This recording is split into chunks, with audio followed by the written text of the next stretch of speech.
Bienvenue sur Médiane TV. On commence par le livre et le dernier ouvrage d'Amélie Nothomb, son 20e plus précisément. Dans Aérostat, Amélie Nothomb s'est penchée sur les grands classiques de la littérature et l'intérêt des adolescents pour la lecture. À travers le personnage d'Ange, jeune femme férue de littérature, et de Pi, un ado peu stimulé, elle entraîne ses lecteurs dans une odyssée marquée par l'analyse de grands textes littéraires. Pi connaîtra-t-il le salut par la lecture des classiques? Le point de départ des Aérostats est né de la propre expérience d'Amélie Nothomb, puisque l'écrivaine, quand elle était jeune, était répétitrice de français pour des garçons plus jeunes qu'elle. Et aujourd'hui, elle reçoit beaucoup de courriers de filles ou de garçons de plus ou moins âgés de 16 ans qui lui demandent ce qu'il faut lire pour aimer les livres et la littérature. Une question à laquelle répond l'écrivaine: on a tous besoin d'être tirés vers le haut. Quel que soit notre âge, la lecture des classiques est un excellent moyen d'y arriver. Je vous propose d'écouter Amélie Nothomb. Je pense que ces deux très jeunes gens sont chacun à leur manière très emprisonnés. Ça se voit beaucoup plus dans le cas de Pi, qui est un adolescent à problème qui vit avec des parents impossibles, caractériels, fous. On comprend que Pi souffre de gros problèmes. Ange semble une jeune femme plus normale et mieux dans sa peau. Elle est terriblement sérieuse. Et là, inutile de garder le suspense plus longtemps, c'est très clair. Ange, c'est moi à 19 ans. Vous m'auriez rencontrée à 19 ans, j'étais terriblement sérieuse. Ange est donc le personnage clé du roman. C'est une brillante étudiante en philologie qui offre ses services de tutorat pour les jeunes qui éprouvent des difficultés en français. Elle est chargée par Grégoire Rousser de stimuler Pi, son ado soi-disant, aux prises avec un problème d'apprentissage. Le père parle de dyslexie, mais Ange réalise vite que là n'est pas le problème, c'est plutôt une question d'intérêt et de motivation. Sous la surveillance du riche Grégoire, qui l'épie sans cesse, Ange se met au travail, chargeant Pi de lire classique sur classique. Elle le met au défi de lire des textes écrits par Homère, Stendhal, Kafka, Raymond Radiguet. Dans la maison cossue de la famille de Pi à Bruxelles, Pi et Ange analysent brillamment l'Iliade et l'Odyssée, se relancent sur les grands thèmes de ces histoires qui ont traversé les siècles. Sous la gouvernance d'Ange, l'adolescent progresse de manière fulgurante, analyse, réfléchit, sous le regard du père. Je vous propose de réécouter Amélie Nothomb. Tout ce qu'il trouve pour apprendre à connaître son fils, c'est de l'épier au travers d'une glace sans teint. Donc il use de procédés infects pour entrer dans l'intimité de son fils.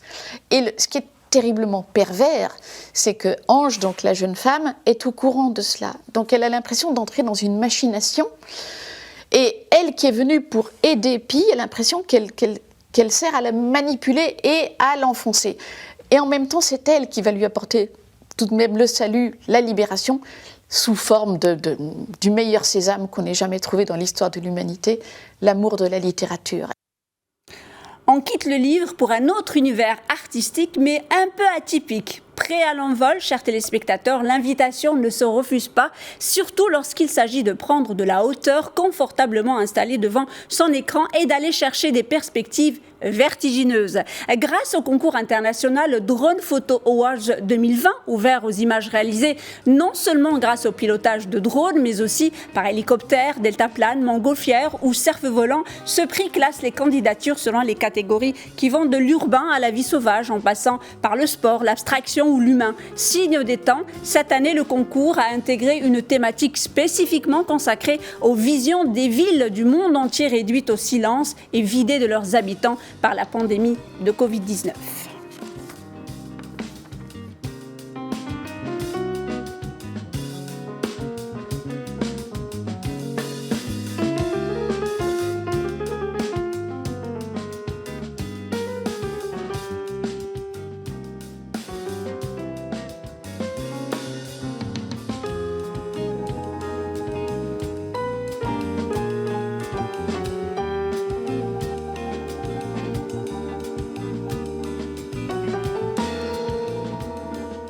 Allez, on revient sur Terre, mais on reste dans l'univers de la photo. Et cette question, après une guerre, comment arrive-t-on à imaginer et réaliser la paix? Une question que s'est posée le journaliste britannique et photographe Gary Knight. Ce dernier a eu le courage de revisiter avec d'autres photographes, reporters de guerre légendaires, des anciennes zones de conflit en Europe, en Afrique, en Amérique et en Asie, pour réfléchir sur la paix. L'ouvrage s'appelle « Imagine, penser la paix ». Le résultat de ce projet, doté d'une ambition universelle, visuelle est impressionnante. Sur 400 pages, des récits percutants, des témoignages bouleversants, des reportages et analyses brillants pour accompagner le lecteur dans la compréhension des situations très complexes. Le tout lancé, nourri et rythmé par 200 photos de l'époque de guerre et d'aujourd'hui. Pour rappel, selon la Banque mondiale, 2 milliards de personnes vivent actuellement dans des zones affectées par l'instabilité institutionnelle, les conflits et la violence.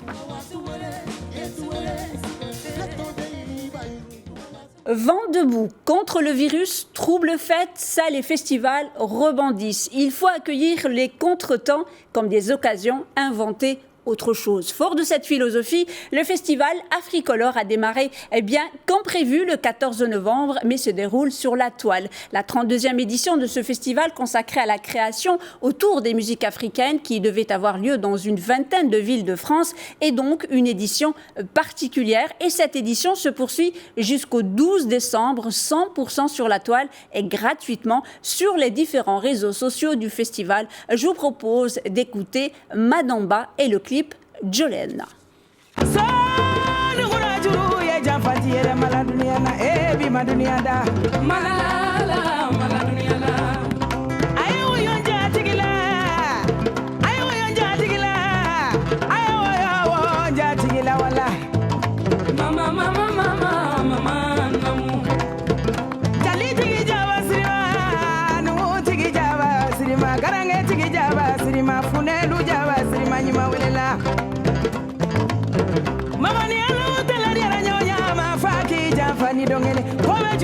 Sabalila, Islam Alega, Nani Kunyeni, Nani Duajabi.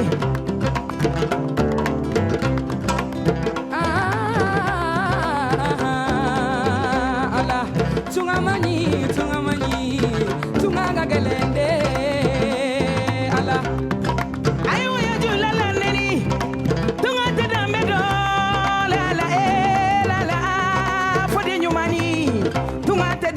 For the money. Oh maman, l'aventure est difficile yo. Sangomani bangoma, dunia. Kobe jirubi sabalila.